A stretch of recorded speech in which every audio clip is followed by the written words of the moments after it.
1994-ի դեկտեմբերի 27-ին Լեռնային Ղարաբաղն ընտրում է իր առաջին նախագահին, ընտրությունն իրականացնում է խորհրդարանը, գրեթե առանց այլընտրանքի Ղարաբաղի նախագահ է դառնում Պաշտպանության պետական կոմիտեի նախագահ 40-ամյա անկուսակցական Ռոբերտ Քոչարյանը, նա պետք է աշխատի 2 տարի, որից հետո հաջորդ նախագահը պետք է ընտրվի արդեն համաժողովրդական քվեարկությամբ։ Ռոբերտ Քոչարյանին առաջինը շնորհավորում է Հայաստանի նախագահ Լևոն Տեր-Պետրոսյանը։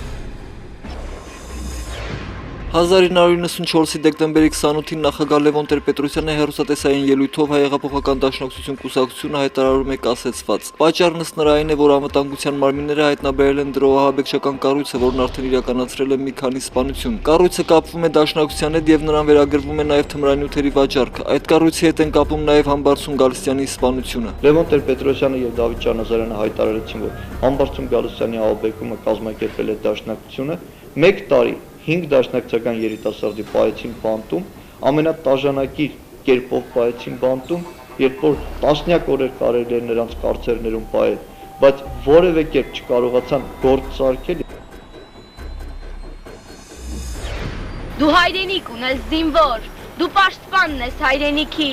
ծառայության ամեն մի օր մի ծաղիկ է տալիս կյանքին։ Սա հատված է 1997-ի այսօրը Եռաբլուրում մանուկ երկրապահների երթումից։ 17 երեխա երթվում է ծառայել բանակին։ Նրանք պատանի երկրապահ առաջին անդամներն են։ Ունեինք սկաուտական շարժում, բայց դա մերը չէր։ Բանակը եղել է եւ լինելու է եւ եւ կառավարության ուշադրության կենտրոնը։ Այլ ընտրանք մեր երկիրը ուղղակի չունի։ 1998-ի այսօրը Ռոբերտ Քոչարյանը մասնակցում է Պաշտպանության նախարարության կոլեգիայի նիստին։ Այս նիստում նախարար Վազգեն Սարգսյանն ասում է, որ 1999-ին շեշտը դրվելու է զինվոր հրամանատար փոխհարաբերությունների վրա։ Ես կարծում եմ, որ ամենամեծ լուրջ հարվածը ազատական իշխանություններին հասցրեցին մշակութային հին սերնդի գործիչները։ Հին սերնդի գործիչները, որոնք բյուջետային են իրենց էությամբ եւ ուզում են բյուջետային մշակույթ եւ բյուջետային պետություն։ Ազատություն կուսակցության նախագահ Արան Բագրատյանը նույն օրը կուսակցության համագումարում արձանագրում է, որ մշակութային այս գործիչներին այսօր էլ իրենց կողմն են փորձում գրավել եւ ազատականները եւ ազգայնականները։ Նրանց իրենց դաշտ բերելու իշխանությունների հիմնական զենքը տիտղոսներ շնորհելն է։ Ներգրաված մշակութային երևույթները ստիպված են ուղղակիորեն կամ անուղղակիորեն ապահովել իշխանությունների կողքը։ Ազգային ժողովի ճաշարանում խորհրդարանի ղեկավարը 2000-ի դեկտեմբերի 28-ին ընդունում եւ շնորհավորում է լրագրողներին։ Ճաշարանում լիակատար փոխըմբռնում է։ Բոլորին Արմեն Խաչատրյանը մաղթում է բարություն եւ հոգեկան հանգիստ, որը փողից ու պաշտոնից կարեւոր է։ Ինչ փող ունենալը բավարար է։ Իսկ շատ փող ունենալը դա արդեն գարտուցալ է։ Ինքը պետք է հիշել նիստերին հումորներ էր անում, միշտ էլ ջերմությամբ է վերաբերվել падգամավորներին մականունավոր կամ առանց։ Այդ մականունները կարող է փոխվել, օրինակ Գարնանը ես մտածում եմ, որ Ծաղիկ Ռուբոն կդառնա Ծաղիկ Ռուբոն։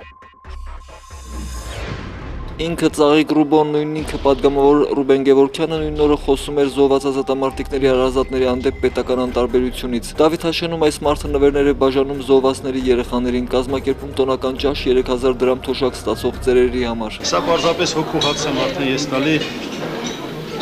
իմ զոհված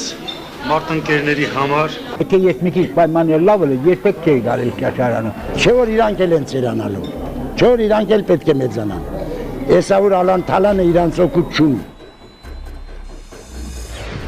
Նույն օրը Վաղարավոզյան հրդեհ է բռնկվում օպերայի եւ բալետի ազգային թատրոնի շենքի տանիքում։ Հրդեհից առաջ տանիքում իրականացվում էին թիթեղապատման աշխատանքներ։ Հավանաբար -7 աստիճանի պայմաններում ըստ թատրոնի տնօրեն Կամո Հովհաննիսյանի տաքանալու համար բանվորները կրակ են վառել։ Հրդեհից 3 ժամ հետո այստեղ է գալիս վարչապետը ոստիկանապետի եւ քաղաքապետի հետ։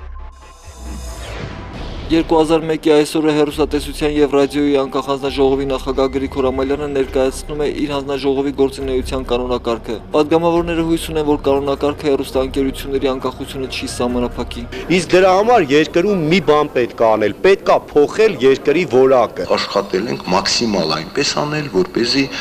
չլինեն լրացուցիչ ստվերային լծակներ, որոնք թույլ տան խտրականություն իրականացնել։ Որպես հեռուստատեսության եւ ռադիոյի ազգային հանձնաժողովի նախագահ, այո, ես բացառում եմ, որ այս ներկա հանձնաժողովը երբևէ կդառնա մահակ կամ կօգտագործի իր լիազորությունները որևէ անկախ հեռուստաընկերության առանց իրավախախտման ճշգրիտ գործադրելու համար։ 2002-ի դեկտեմբերի 28-ին Երևանում սպանվում է Հայաստանի հանրային հեռուստատեսության եւ ռադիոյի խորհրդի նախագահ Տիգրան Նաղդալյանը։ Անհայտ մարդասպանը 36-ամյա լրագրողի վրա ատրճանակից կրակ է բացում Զաքյան փողոցում այն պահին, երբ նա դուրս է գալիս իր ծնողների տնից։ Նաղդալյանը տեղափոխվում է հիվանդանոց, ուր վիրահատության ժամանակ մահանում է։ 2006-ի այսօրը Ռոբերտ Քոչարյանը ստորագրում է Հայաստանի Հանրապետության օրներքի մասին օրենքը։ Օրենքում ամրագրված է, որ ներկա հիմնը մեր հայրենիքը ուժի մեջ է մինչև Հայաստանի նոր օրներքի տեքստը եւ երաժշտությունը օրենքով սահմանելը։ 2012-ի այսօրը Հայկ Բաբուխանյանի գլխավորած թիմը հայտարարում է, որ հաջորդ տարվա նախագահի ընտրություններում պաշտպանելու է Սերժ Սարգսյանի թեկնածությունը։ Դա կուսակցության հոծ բանակի եւ ամակիրների ցանկությունն է։